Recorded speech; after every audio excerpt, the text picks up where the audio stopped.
কুচলিবাড়ি থানার সামনে মহিলাদের বিক্ষোভ, অভিযুক্ত গ্রেপ্তারের দাবিতে সরব পরিবার এবং স্থানীয়রা। কোচবিহার জেলার কুচলিবাড়ি থানার অন্তর্গত বাগডোগরা অঞ্চলে এক গৃহবধূর হত্যার ঘটনাকে কেন্দ্র করে উত্তেজনা ছড়িয়েছে এলাকা জুড়ে। অভিযোগ, ঘটনার পর থানায় লিখিত এফআইআর দায়ের করা হলেও এখনও পর্যন্ত অভিযুক্তকে গ্রেপ্তার করা হয়নি।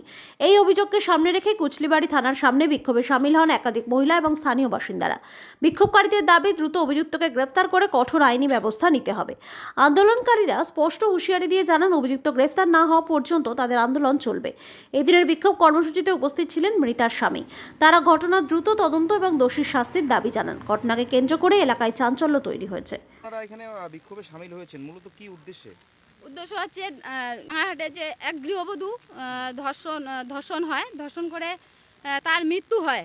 সেই অপরাধীকে মানে থানার ডায়েরি করা সত্ত্বেও আজই প্রায় কয়েকদিন হয়ে গেল, 13 দিন হয়ে গেল, কিন্তু থানার ডায়েরি করা সত্ত্বেও এখনও কেন অপরাধীকে মানে গ্রেপ্তার করা হচ্ছে না?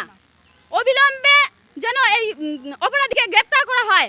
সেই অপরাধী যে আমরা এমন শাস্তি চাই যাতে যেন এই শাস্তি দেখে কেউ কোনো অপরাধ করতে 3 বার যেন পিছুপা করে। মানে কেন মনে করছেন যে অপরাধী এখনো ধরা পড়েনি? কি কারণ হতে পারে? ধরা পড়ে নাই এখনো, মানে থানায় তুলে নাই। আর মনে হচ্ছে এখনো মানে কোনো তদন্ত করে নাই, থানা থেকে তুলেও নাই অপরাধীকে। তাই আমরা চাই যে অপরাধী তাড়াতাড়ি গ্রেপ্তার হোক, তাড়াতাড়ি এটাকে নিয়ে তদন্ত হোক, যাতে অপরাধী কঠোরতম কঠোর শাস্তি পায়। যে এমন অপরাধ মানে শাস্তি পায় যাতে যেন আরও 10 জন বা ভয় পায়, পিছিয়ে যায়। কি নাম আপনার? ফুলমতি রায়। আচ্ছা, আপনার বাড়ি?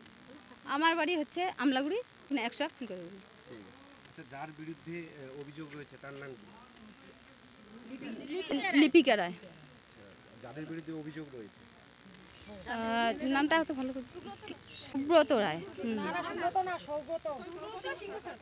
কি চাচ্ছেন এখন? এখন চাচ্ছি যে বিচার চাই, মানে এমন শাস্তি হোক যাতে যেন কোনো ছেলেরা এই মানে অপরাধ করতে যেন ভয় পায়, যে এগুলো করা যাবে না। ঠিক আছে।